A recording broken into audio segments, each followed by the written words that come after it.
Welcome to bird media. నేను మీ పవన్ కృష్ణమూర్తి.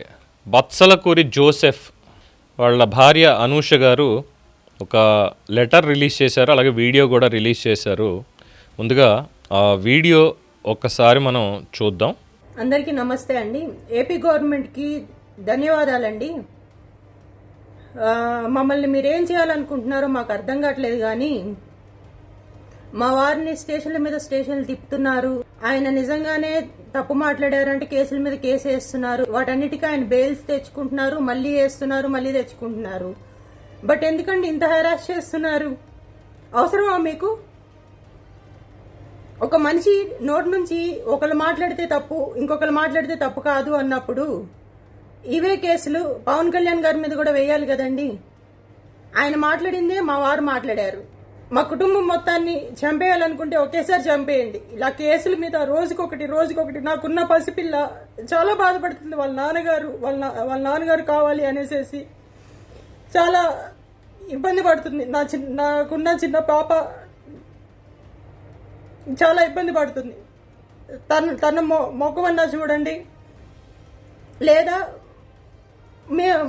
మా కుటుంబ సభ్యులు మేము అందరం ఒకేసారి చచ్చిపోతామండి.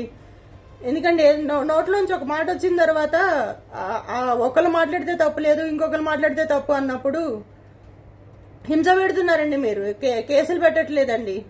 ఒక కేసు అంటే సరేనండి, ఒక స్టేషన్ అంటే సరేనండి, బెయిల్ వస్తుంది మళ్ళీ తీసుకెళ్తున్నారు, బెయిల్ వస్తుంది మళ్ళీ తీసుకెళ్తున్నారు అంటే ఒకసారి ఆలోచించండి సార్. లేదా చంపేయండి, ఒకసారి చంపేయండి, అయిపోతుంది. ఇక మీరు ప్రశాంతంగా మీరు చేసుకోవచ్చు. మిమ్మల్ని ప్రశ్నించడమే మా వారు చేసిన తప్పు అయితే చంపేయండి. ఆయనతో పాటు మమ్మల్ని చంపేయండి. ఆయన ఒక్కడనే కాదు, ఆయనతో పాటు ఆయన కుటుంబం, నేను, నా కూతురు, మమ్మల్ని కూడా చంపేయండి. ఇంతకు మించి మేమేమీ చెప్పలేమండి. మాఫింగ్ వీడియోస్ ఏంటండి? అలాంటి వీడియోస్ ఎక్కడన్నా పెడతారా అండి? అలాంటివి ఎక్కడన్నా ఉంటాయా? తప్పండి, మీరు చేసేది చాలా తప్పు. మాఫింగ్ వీడియోస్ చేయడం అనేది చాలా తప్పు. చూసారుగా, మళ్ళీ ఒకసారి వింటూ చిన్న మాట మాట్లాడుకుందాం. వాటన్నిటికీ ఆయన బేస్. మమ్మల్ని మీరేం చేయాలనుకుంటున్నారో మాకు అర్థం కావట్లేదు, కానీ మా వారిని స్టేషన్ల మీద స్టేషన్లు తిప్పుతున్నారు. ఆయన నిజంగానే తప్పు మాట్లాడారంటే కేసుల మీద కేసు వేస్తున్నారు. వాటన్నిటికీ ఆయన బెయిల్స్ తెచ్చుకుంటున్నారు, మళ్ళీ వేస్తున్నారు, మళ్ళీ తెచ్చుకుంటున్నారు. బట్ ఎందుకంటే ఇంత హెరాస్ చేస్తున్నారు? హెరాస్మెంట్ ఏముందమ్మా ఇందులో? కేసులు పెట్టారు, తప్పు మాటలు మాట్లాడారు కాబట్టి కేసులు పెట్టారు. అదే మాట్లాడకపోతే ఈ పాటికి ఇంట్లో కూర్చొని సరదాగా మాట్లాడుకుంటూ అన్నం తింటూ ఉండేవాళ్ళు కదా, పాపతో ఆడుకుంటూ. తప్పుడు మాటలు మాట్లాడారు కాబట్టే కదా. ఒక మనిషి నోటి నుంచి ఒకళ్ళు మాట్లాడితే తప్పు, ఇంకొకరు మాట్లాడితే తప్పు కాదు అన్నప్పుడు ఇవే కేసులు పవన్ కళ్యాణ్ గారి మీద కూడా వేయాలి కదండి. ఆయన మాట్లాడిందే మా వారు మాట్లాడారు. ఆయన మాట్లాడిందే మీ వారు మాట్లాడారు. మీ వారు మాట్లాడింది ఏంటో తెలుసా అమ్మా? తొక్కి నార తీస్తా నా కొడకల్లారా, ఇదే మాట. Yes, I agree. Pawan Kalyan garu ఈ మాట మాట్లాడారు, అండ్ రావణ్ కూడా ఇదే మాట మాట్లాడారు. సారీ, బత్సలకూర జోసెఫ్ కూడా ఇదే మాట మాట్లాడాడమ్మా. బత్సలకూర జోసెఫ్ తొక్కి నార తీస్తా నా కొడకల్లారా, లేదు తొక్కి నార తీస్తా కొడకల్లారా అంటే కేసు పెట్టలేదమ్మా. ఆ ఒక పాయింట్ మీద పెట్టలేదమ్మా కేసు. అంటే మీరు కూడా చదువుకునే ఉంటారు, మీకు కూడా తెలిసే ఉంటుంది. మీ భర్త గారికి తెలివితేటలు చాలా అధికంగా ఉన్నాయి, అవి మీకు కూడా ఉంటాయని అనుకుంటున్నాను నేను. ఆ విచక్షణతో అట్లీస్ట్ ఆ ఒక్క మాట మీద కాదు, ఇన్నాళ్ళు ఏమేం మాటలు మాట్లాడాడో దానికి సంబంధించి అనేటువంటి ఆలోచన మీకు ఉంటుందని నేను అనుకుంటున్నాను. మా కుటుంబం మొత్తాన్ని చంపేయాలనుకుంటే ఒకేసారి చంపేయండి. ఇలా కేసుల మీద రోజుకొకటి నాకున్న పసిపిల్ల చాలా బాధపడుతుంది. వాళ్ళ నాన్నగారు కావాలి అనేసి చాలా ఇబ్బంది పడుతుంది. నాకున్న చిన్న పాప. పవన్ కళ్యాణ్ గారికి కూడా పిల్లలు ఉన్నారమ్మా. పవన్ కళ్యాణ్ గారికి కూడా భార్య, తల్లి, కుటుంబం, అమితంగా ప్రేమించేటువంటి అన్నదమ్ములు, అక్క చెల్లెళ్ళు అందరూ ఉన్నారమ్మా. పవన్ కళ్యాణ్ గారిని వైఎస్ఆర్సీపీ నేతలు for example Borugadda Anil Kumar, Dwarampudi Chandrasekhar Reddy, including Jaganmohan Reddy సైతం నోటికొచ్చినట్టు ఆ మాట నేను తిట్టకూడదు తల్లి, తిట్టడం ఇన్ ద సెన్స్ నీకు చెప్పకూడదు అని, వాళ్ళు తిట్టిన మాటలు నీకు చెప్పకూడదు అని. నేను మామూలుగానే అలాంటి మాటలు నేను మాట్లాడను. ఎందులో కూడా లకారాలతోటి పవన్ కళ్యాణ్ గారిని తిట్టినప్పుడు 10 ఏళ్ల పాటు భరించి సహించి ఇక చివరాఖరికి ఆయన తట్టుకోలేక రాజకీయాల్లో నాకు పొద్దున్న ఒక కామెంట్ చదివాను నేను, ఏంటి మీరు పవన్ కళ్యాణ్ సపోర్ట్ చేస్తున్నారు ఏంటండి అన్నటువంటి పాయింట్ వచ్చి, రాజకీయాలు అన్న తర్వాత సహనం అనేది ఉండాలండి. చంద్రబాబు నాయుడు గారిని వెన్నుపోటు అని అన్నారు ఇన్నాళ్ళు కూడా, ఎన్టీ రామారావు గారిని ఇచ్చేసాడు అన్నారు, అది ఆయన పడుతూనే ఉన్నారు, అయినా రాజకీయం చేస్తున్నారు కానీ ఎప్పుడు తొక్కిన ఆరతీస్తాను మాట్లాడలేదు. కేసీఆర్ గారిని కూడా అలా అన్నారు, ఆయన కూడా తొక్కిన ఆరతీస్తా అనలేదు. జగన్మోహన్ రెడ్డి గారిని కూడా 1,00,000 కోట్ల దొంగ అది ఇది అని మాట్లాడారు, ఈడీ కేసులు, ఎన్ఫోర్స్మెంట్ డైరెక్టరేట్, సిబిఐ కేసులు ఉన్నాయని మాట్లాడారు. బట్ ఆయన కూడా ఇటువంటి మాట తొక్కి నారతీస్తా కొడకని మాట్లాడలేదు. కానీ పవన్ కళ్యాణ్ ఎందుకంటే అలా మాట్లాడాడు, అది మీరు సపోర్ట్ చేస్తున్నారా అంటూ కొంతమంది పెట్టారు. కాబట్టి నేను ఇక్కడ ఈ సందర్భంలో అది కోట్ చేస్తూ మీకు చెప్తున్నానమ్మా. పవన్ కళ్యాణ్ గారి తల్లిని, చెల్లెల్ని, వాళ్ళ ఇంట్లో ఆడపడుచుల్ని, వాళ్ళ పిల్లల్ని ఎటువంటి మాటలు మాట్లాడారో తెలిస్తే ఆ కామెంట్ పెట్టిన ఆయన కావచ్చు, లేదంటే ఒక సాటి మహిళగా నువ్వైనా కావచ్చు, మీలో ఒక ఆదిపరాశక్తి కనిపిస్తుందమ్మా. వస్తారు వెంటనే ఇంట్లో అట్లకాడో కత్తిపేటో ఏదో తీసుకొని ఆ మాట మీరే మాట్లాడుతూ గట్టిగా వచ్చి మరి వాళ్ళ మీద ఎగబడతారమ్మా. అంత కోపం వస్తుంది అలాంటి మాటలకి. ఇక్కడ బచ్చలకూరి జోసెఫ్ తొక్కి నారతీస్తా కొడకల్లారా అన్నటువంటి మాటని పవన్ కళ్యాణ్ గారు అన్నారు కదా అని చెప్పని రాధా మనోహర్ దాస్ అనేటువంటి ఆయన మీద మాట్లాడారమ్మా. అయినా నాస్తికుడికి దళిత క్రైస్తవుల సభకి ఏంటమ్మా సంబంధం, ఎందుకు వెళ్ళాలి అక్కడికి, ఏమన్నా అంటే అణిచివేతకు సంబంధించిన ఇంకోటి మాట్లాడతాడు అక్కడికి వెళ్ళి ఇలాంటి మాటలు మాట్లాడడం ఏంటమ్మా, కొంచెం కంట్రోల్లో పెట్టాలి కదా. అలాగే నక్సలైట్లకి ఈ ఎన్కౌంటర్లు జరుగుతున్నాయి, దేశ భద్రతకు విఘాతంగా ఉన్నారని నక్సలైట్లు ఏరివేత చేస్తూ ఉంటే వాళ్ళకి మద్దతుగా వీడియోలు చేయడం ఏంటమ్మా, ఆలోచన ఉండాలి కదా. నక్సలైట్లకి ప్రజల్ని, అందులోని సిఆర్పిఎఫ్ జవాన్లని చాలామందిని చంపేసినటువంటి, వాళ్ళకి తెలియదు కానీ అలాంటి వాళ్ళని చంపేసినటువంటి నక్సలైట్లకు అక్కడ సపోర్ట్ చేయడం అంటే మరి అది దేశద్రోహం కిందే వస్తుంది కదమ్మా. మరి అందుకే ఆ కేసు పెట్టారు అక్కడ. నోటి విరేచనాలు చేసుకున్నాడమ్మా మీ ఆయన, వర్బల్ డయరీ అంటారు ఇంగ్లీష్లో. అది చేసుకునేసరికి చట్టం తన పని తాను చేసుకుపోయింది తప్ప ఇంకొకటి కాదమ్మా. అలాగే జగన్మోహన్ రెడ్డి గారు సైతం గతంలో మాట్లాడినటువంటి మాటలు, లేదా వైసీపీ శ్రేణులు మాట్లాడినటువంటి మాటలు, ఎందుకంటే ఇప్పుడు మీకు సపోర్ట్గా వచ్చేటువంటిది వైసీపీయే కాబట్టి మీకు తెలియాలమ్మా. ఇవి ఇంట్లో ఉండి మీకు తెలియకపోవచ్చు. ప్రశ్న టీం వాళ్ళని కూడా ఒకసారి ఇంటికి పిలిపించుకొని అసలు ఎవర్రా ఇంట్లోకి లాగింది మా ఆయన్ని, ఎందుకురా మా ఆయనతో ఇలాంటి మాటలు మాట్లాడించాడని ఒకసారి అడగాల్సిందమ్మా. మా కుటుంబ సభ్యులు మేము అందరం ఒకేసారి చచ్చిపోతామండి. ఎందుకంటే నోట్లోంచి ఒక మాట వచ్చిన తర్వాత ఒకళ్ళు మాట్లాడితే తప్పు లేదు, ఇంకొకరు మాట్లాడితే తప్పు అన్నప్పుడు హింస పెడుతున్నారండి. మీరు కేసులు పెట్టట్లేదండి. ఒక కేసు అంటే సరేనండి, ఒక స్టేషన్ అంటే సరేనండి, బెయిల్ వస్తుంది మళ్ళీ తీసుకెళ్తున్నారు, బెయిల్ వస్తుంది మళ్ళీ తీసుకెళ్తున్నారు అంటే ఒకసారి ఆలోచించండి సార్. లేదా చంపేయండి, ఒకసారి చంపేయండి, అయిపోతుంది.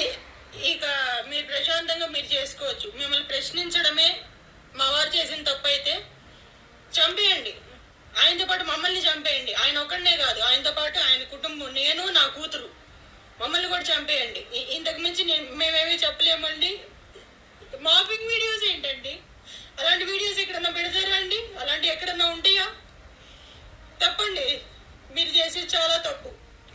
మాఫింగ్ వీడియోస్ చేయడం అనేది చాలా తప్పు. మమ్మల్ని చంపేయండి అని బ్లాక్మెయిల్ చేస్తున్నట్టుందా మా గవర్నమెంట్ని. And second thing yes, I support you in this point. ఈ మార్ఫింగ్ వీడియోలు, అది వీడియోలు, నేను మార్ఫింగ్ అని నేను అన్ను, అలా అని ఒరిజినల్ అని నేను మాట్లాడను. Because I request honourable police to investigate on that. Forensic తీసుకెళ్ళి ఆ వీడియోస్ అసలు అవి నిజమా అబద్ధమా ఏంటి అనేది కూడా ఒకసారి తేల్చాలి. బికాజ్ కొంచెం డిస్టర్బింగ్ కంటెంట్ ఇన్ జనరల్గా ఏ కుటుంబ సభ్యులు కూడా అలాంటివి ఒప్పుకోరు కాబట్టి. అండ్ ఇక్కడ నేనైతే ఆ వీడియో ఒరిజినల్ అని చెప్పట్లేదు, కాదు అని కూడా నేను మాట్లాడట్లేదు. I support her in this particular point.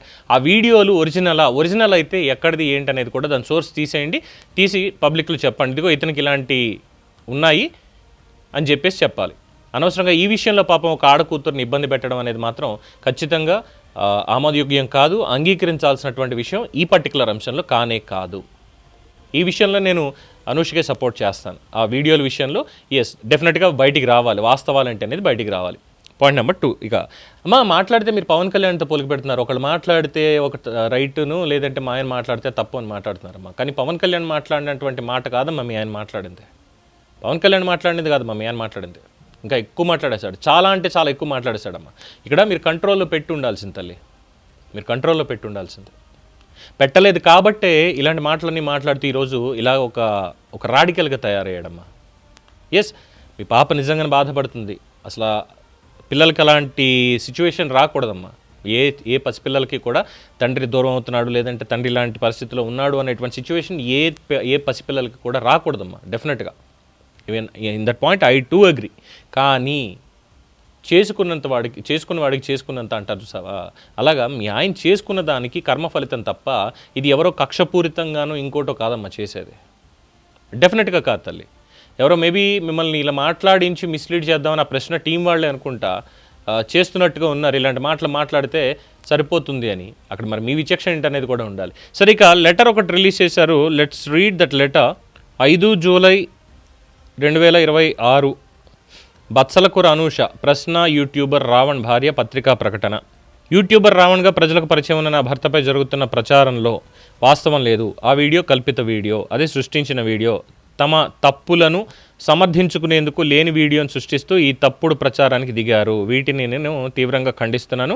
Raavan కులాన్ని కూడా వక్రీకరిస్తూ కొన్ని మీడియా సంస్థలు తప్పుడు ప్రచారం చేస్తున్నాయి. కులాలకి మతాల పేరిట జరిగే విద్వేషాలకు మా కుటుంబం వ్యతిరేకం. అయినా సరే ప్రజలకు వాస్తవాలు చేరాలి కాబట్టి నా భర్తది కమ్మ కులం. నా భర్త పేరు కూడా అధికారికంగా రావణే. అధికారికంగా అంటే ఎప్పటి నుంచమ్మా? 2023 ఆర్ 24?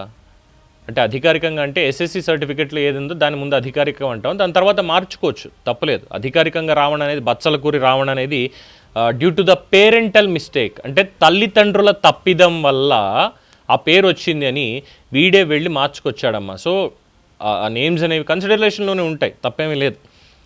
సో కమ్మ కులం అని చెప్పావు, ఫైన్. రావణ్ ఫలానా పార్టీ ఫలానా వర్గం అంటూ చేస్తున్న ప్రచారాన్ని ఖండిస్తున్నాం. ఖండించు.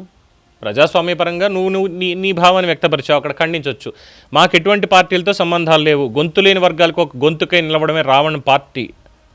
అదే వర్గానికి చెందిన రావణ్. గొంతు లేని వాళ్ళకి ఒక గొంతుకై నిలవడమే, గొంతు లేని వాళ్ళకి. ఒకసారి మీ ఆయన మాట్లాడినటువంటి మాటలు ఆ వీడియోలో ఒకసారి చూడమ్మా. గొంతు లేని వాళ్ళ కోసం మాట్లాడా, మీకు దేని గురించి మాట్లాడాడో ఒకసారి తెలుస్తుంది. ఇంత హైపోథెటికల్ స్టేట్మెంట్స్ అనేవి ఇవ్వక్కర్లేదు. అఫ్కోర్స్ సంతకం మాత్రమే ఇది, మిగతా భావం అంతా ఎవరో రాసిచ్చారని చాలా స్పష్టంగా అర్థమవుతుంది ఇక్కడ. ఇక సమాజంలో మంచి మార్పు రావాలని, రాజ్యాంగం ప్రకారం వ్యవస్థలు నడుచుకోవాలి అన్న సిద్ధాంతమే రావణ్ది తప్ప ఎవరిని కించపరచాలని, ఎవరిని నొప్పించాలని కాదు. ఒక ప్రజాస్వామ్యవాదిగా ప్రశ్నిస్తాడు, గట్టిగానే ప్రశ్నిస్తాడు. ప్రశ్నించడమే అతని నైజం. బాధ్యత కలిగిన వాళ్ళు వాటికి సమాధానాలు చెప్పాలి, లేదంటే లోపాలని సరిదిద్దుకోవాలి. అంతేగాని ఇలా చట్ట వ్యతిరేకంగా నడుచుకోవడం అన్యాయం. కేవలం ప్రశ్నిస్తున్నందుకు ఉగ్రవాది తరహాలో కేసులు పెట్టడం దారుణం. రాష్ట్రంలో ఇటీవల దారుణ సంఘటనల గురించి డైవర్ట్ చేయడానికే రావణ్ను వేధించే కార్యక్రమం పెట్టుకున్నారు. ఒక ప్రభుత్వంతో పోరాడేంత బలం మాకు లేదు, కానీ నిజాయితీ మాకుంది. కాకపోతే రేపు ఎవరు ప్రశ్నించినా ఇదే సాంప్రదాయం అమలైతే అది ఈ సమాజానికి మంచిది కాదు. ఈ దేశంలో న్యాయం కాస్త ఆలస్యమైన న్యాయం తప్పక జరుగుతుందనే విశ్వాసం మాకు ఉంది. కోర్టుల పట్ల, వ్యవస్థల పట్ల అపారమైన నమ్మకం మా కుటుంబానికి ఉంది. ప్రజలందరికీ మా కుటుంబం తరఫున ఒక్కటే విజ్ఞప్తి చేస్తున్నాను. సోషల్ మీడియాపై చేస్తున్న ప్రచారాన్ని విశ్వసించొద్దు, నమ్మొద్దు. ప్రజాస్వామ్యవాదులంతా రావణకు అండగా నిలవాలని కోరుకుంటూ ఇట్లు బత్సలకూర అనూష. ఇక్కడ సంతకం మాత్రమే, భావం అంతా కూడా ఒక ప్యాటర్న్ అనేది చాలా స్పష్టంగా కనిపిస్తోంది. అండ్ ఇందాక చెప్పినట్టుగా ఆ వీడియోలకు సంబంధించి చాలా స్పష్టంగా ఒక ఇన్వెస్టిగేషన్ అనేది చేయాలండి. దాని తర్వాత ఇక మిగతావి నక్సలైట్లను పొగడ్డం, భారతాన్ని, భాగవతాన్ని, రామాయణాన్ని, ముఖ్యంగా కాశ్మీర్ ఫైల్స్తో కాశ్మీరీ పండిట్ల ఓత్సకోతని, వీటన్నిటిని కూడా కల్పిత గాథలు అంటూ మాట్లాడుతూ చాలా తప్పుడు మాటలు మాట్లాడాడమ్మా. అండ్ అఫ్ కోర్స్ ఎస్, మీ ఆయన ఏదో కంపెనీలో పనిచేశాడు అనేటువంటి వివరాలు ఇవన్నీ కూడా బయటకు వచ్చాయి తల్లి. శుద్ధపూస సంసారి అనేటువంటి ట్యాగ్లు మాత్రం ఆయనకి ఇవ్వకు. ఆయన భావజాలం ఏంటి, ఆయన పార్టీ ఏంటి, ఆయనకి ఎవరు సపోర్ట్ చేస్తున్నారు, ఏం చేస్తున్నారు అనేటువంటిది చాలా స్పష్టంగా అన్ని వివరాలు కూడా బయటకు వస్తాయి. సెంటిమెంట్ నాటకాలు అనేటువంటివి బయటికి పనిచేయవిక. అండ్ అఫ్ కోర్స్ ఎస్, ఒక మాట మాత్రం చాలా మంచిదన్నో, ఇలా ప్రశ్నిస్తూ పోయే వాళ్ళకి రేపు పొద్దున్న ఇదే రకమైనటువంటి పరిస్థితి ఎదురైతే అంటే ప్రశ్నించడం, చాలా గట్టిగా ప్రశ్నించడం అనేది మ్యాటర్ కాదమ్మా. ఆ ప్రశ్నలో దమ్ ఎంతుంది, నిజాయితీ ఎంతుంది, నిజం ఎంతుంది అనేది కరెక్ట్గా ఉండాలి. కానీ మనోడు దాంట్లో నిజాల కంటే కూడా ఎక్కువగా ఇవే చాలా కనిపిస్తూ ఉంటాయి. ఎక్కడ చిచ్చు పెడదామా అనేది కనిపిస్తూ ఉంటుంది. ఎక్కడ మెగాస్టార్ చిరంజీవి గారి ఫ్యామిలీని, పవన్ కళ్యాణ్ గారిని టార్గెట్ చేయాలా అనేదే కనిపిస్తుంది. అంతకుమించి ఏం కనిపించదు. కావాలంటే వెళ్ళి చెక్ చేసుకో. హిందుత్వానికి, హిందూ మతానికి, లేదంటే సనాతన ధర్మానికి వ్యతిరేకంగా మాట్లాడేటువంటివి ఎక్కువగా ఉంటాయి. అంతకుమించి ఏమీ ఉండదు. ఇవన్నీ చూసిన తర్వాత అప్పుడు అంటే మొన్న మాట అన్నాడమ్మా, ఈ మాట నేనంటే మరి బాగుంటుందో లేదో నాకైతే తెలియదు, వద్దులే, మీ గురించి మాట్లాడేటప్పుడు నేను అవి తీసుకురాను, దయచేసి ఏమనుకోవద్దు. సో మీ ఆయన కంట్రోల్లో పెట్టాల్సిందే, అప్పుడు ఈ మాట మాట్లాడడానికి కానీ ఇలా డిస్కస్ చేయడానికి కానీ అవకాశం ఉండేది కాదు. సో అట్లీస్ట్ ఇప్పటికైనా సరే కంట్రోల్లో ఉంటాడు అనేటువంటిది ఆశిద్దాం, మీరు మేము కూడా. ఏమంటారు ప్రేక్షకులు? మీ అభిప్రాయం కామెంట్స్లో తెలియజేయండి. చూస్తూనే ఉండండి ది బర్డ్ మీడియా. ఈ వీడియో మీకు నచ్చినట్లయితే లైక్ చేయండి, షేర్ చేయండి, సబ్స్క్రైబ్ చేయండి. మరిన్ని అప్డేట్ల కోసం మా వాట్సాప్ ఛానల్ను ఫాలో చేయండి.